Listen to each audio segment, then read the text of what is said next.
Hello everyone, I'm Jason Gray, and in this book breakdown we are looking at What to Say When You Talk to Yourself by Shad Helmstetter. This is a great book, a must read.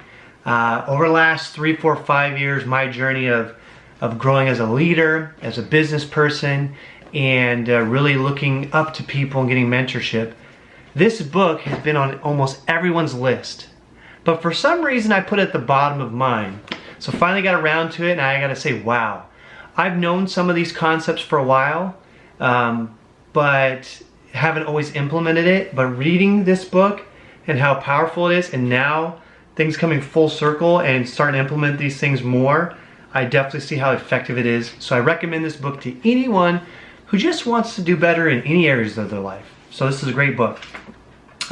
These are powerful techniques to program your potential for success. If there's a way to be programmed for success, would you want to know about it? If so, get this book, check it out. So let's go over some highlights here from the beginning to the middle of the book, and the rest of it you have to go grab it. Alright, you will become what you think about the most. Your success or failure in anything, large or small, will depend on your programming. What you accept from others and what you say when you talk to yourself. Alright? The brain simply believes what you tell it the most, and what you tell it about you, it will create. It has no choice. So that should be exciting if you're feeding it the right stuff. Sadly, most of us are feeding it way more negativity than positive, and we are becoming that. Alright? So what if this week you really stopped yourself at anything that sounded remotely negative and changed it? Give yourself that test and see how many times you have to do it and what the outcome is. Power of repetition. Repetition is a convincing argument. In fact, that's how you learn something. It's how you reprogram your mind, your attitude, your activity, your habits. It's by constant repetition. You know, you always hear people, to be a master, you have to do 10,000 hours of something to become a master. Well, this might not take 10,000 hours, but it's going to take a while. Every thought we think, every conscious or unconscious thought we say to ourselves is translated into electrical impulses in the brain, which in turn direct the control centers in our brains to electrically and chemically affect and control every motion, every feeling, every action we take, every moment of every day. So when people say thoughts are things, that is why. Right. Here's a couple of paragraphs here. I think these are good. Think about this scenario. Let's say you're boarding a plane, all right? And you overhear the first officer talking to the captain. And what you hear is him tell the captain that the airplane's onboard computer, the computer that flies the plane, is programmed wrong. It has been programmed so that 77% of the directions that will control the plane are the wrong directions. If you knew the airplane's onboard computer was programmed wrong, what would you do next? You would get off the plane. You certainly wouldn't want to be on an airplane with bad programs. You would know that the plane would have to do one of two things. It would either land in the wrong place, which is not a happy thought when you're flying over the Atlantic, or it would crash. And this is exactly the kind of programs most of us have. No wonder things don't work. No wonder we dream, hope, try, struggle, get by, fall short of the mark, or fail. No wonder we would like to get more out of life, solve some problems, or reach some goals, but can't seem to be able to. We've got a bad set of programs. We have been trying to achieve our goals with our own onboard computer pre-programmed to hold us back or fly us in the wrong direction. Ouch. But isn't that such a wake-up call? We can't accept poor thinking for ourselves, for our family, for the people around us. We have to modify that. We have to reprogram it through repetition of the right type of thinking. Beliefs. Belief does not require something to be true. It only requires us to believe it's true. That's a powerful stuff. That means most of what reality is to each of us is based on what we've come to believe, whether that's true or not. I mean, look at this. You meet or go visit other cultures, and they have some strong opinions, just like we do, of certain things that to the other culture is ridiculous. Whether it's wearing more clothing, less clothing, a certain religion, make money, not make money, work 50 hours, work 5 hours, have kids, don't have kids, have boys, don't have boys, play sports, don't play sports, women do this, men do this, whatever it is. But it's true to the people because they believe it, right? And how do they believe it? Through repetition, through what they see in their environment, what they hear, what they read about, what their parents tell them. And so it doesn't matter if it's true to us or to other people or not. What's true to you is true. All right, programming. Here's how it works. Step 1, programming creates your belief. Step 2, your beliefs create your attitude. Step 3 is your attitudes create your feelings. Step 4 is your feelings determine your actions. And step 5 is your actions create the results. So that's how your brain works. If you want to manage yourself in a better way and change the results, you can do that at any time you choose. Start with the first step and change your programming, okay? If you're managing or leading someone or a business, it's the same thing. Most time we're like, okay, we need more results, so go do more actions. What's wrong with you? But we have to go to step 1. It's their beliefs, their experiences. And step 2, that's what's creating their attitude. So you have to have a good attitude about it. The attitude creates that good feeling. The feeling is what determines how much action they're going to do. And finally, that's the action and results, right? So you have to go deeper than that. Okay, so there's 5 levels of self-talk. Number 1 level is the level of negative acceptance. I can't, okay? I can't, if only I could, I wish I could, and so on. All level 1 self-talk works against us, and unfortunately, it is the most frequently used self-talk. Level 2 self-talk is the level of recognition and need to change. I need to, I should, okay? It looks like on the surface this would work for us, but it really doesn't. It's characterized by words like I need to, I ought to, I should, I really need to get more organized. All right, level 3 self-talk. I never, I no longer. Level 3 self-talk is the first level of self-talk that actually works for you instead of against you.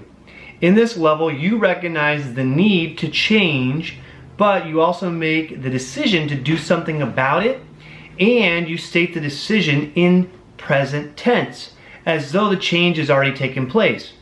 Level 3 is characterized by words I never or I no longer.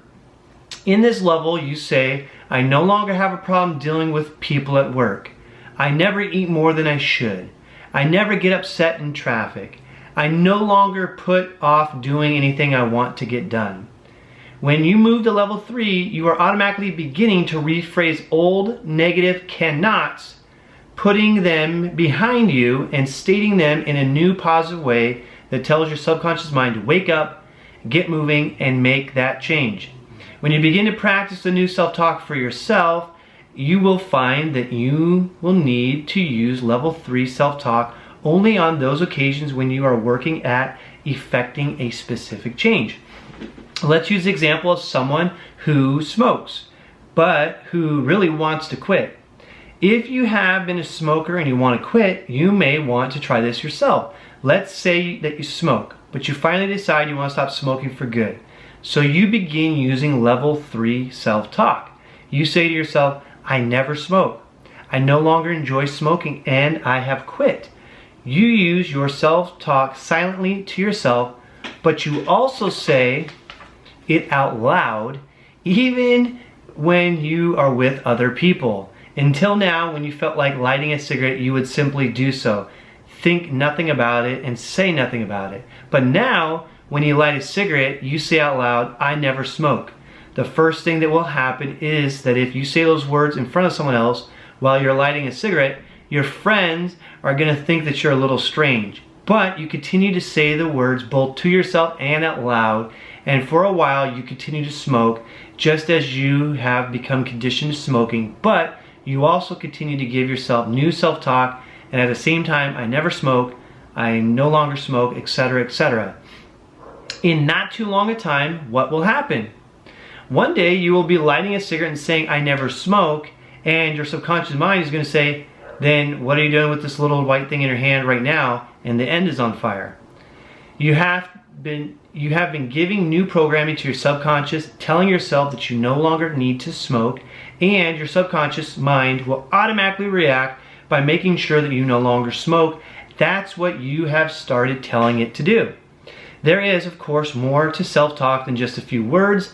Many habits have been years in the making and require a solid program of new self-talk to break them down and replace them. How to do that is discussed later in this book.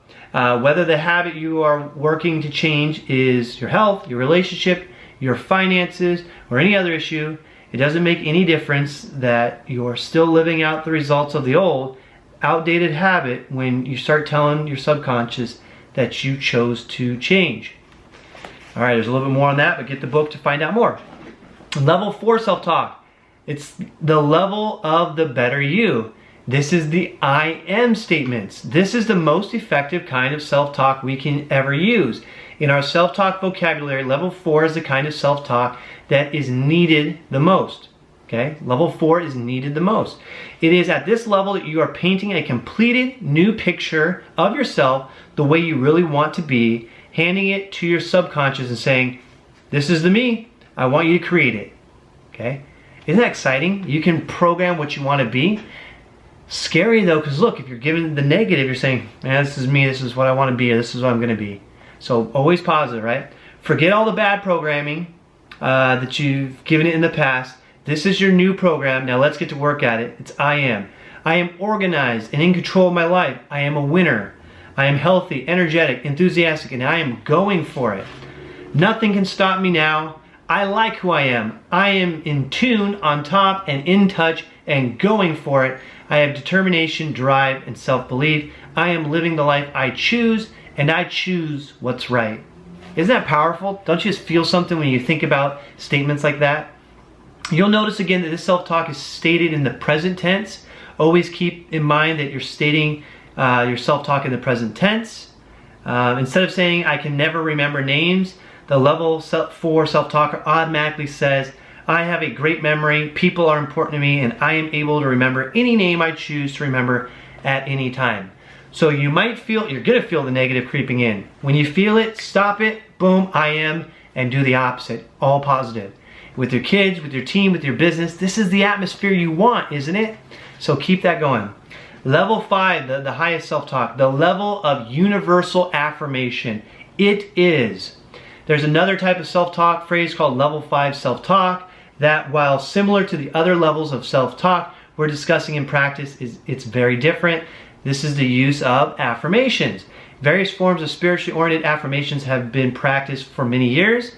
These affirmations are often similar to mantras of the ancient religions that inspired them, and they usually affirm a oneness with spirit or speak of the divine infinity of being that transcends on earthly life and gives greater meaning to the existence. This form of spiritual affirmation is characterized by the words "it is," such as "I am one with the universe, and it is with me. I am of it, within it, and exists in shining spark light, firmament of divine goodness." They're beautiful words and they're meaningful, but lest I sound as though I am giving this level of self-talk less than it's due, let me say one that those who Quest has placed them at this level already know. They don't need to read a book to learn this type of self-talk like wording to them. Affirmations will serve as mantras to help them achieve. So specific statements of direction designed, they wire new neural pathways in the brain. That is self-talk. Affirmations, it's usually spiritually oriented phrase, often general in nature, that affirms an overriding consciousness of unity and well-being. Get the book, guys. There's more to it, but make this you right now. All right? What's your life going to look like with no negativity allowed? When the word "I can't" is a bad word. I can't is a bad word. My kids say, ooh, I'm sorry, Daddy, I said that bad word. Honey, it's okay. Remember, we look for solutions. Because we could do anything if we have the proper solution, can't we? So instead of saying I can't, how about we ask for, I need help, can you help? How can I do it? And like the examples in the book, I'm bad with names. I'm good with names. I can remember any name I want, right? I am, present tense, positive self-talk, always.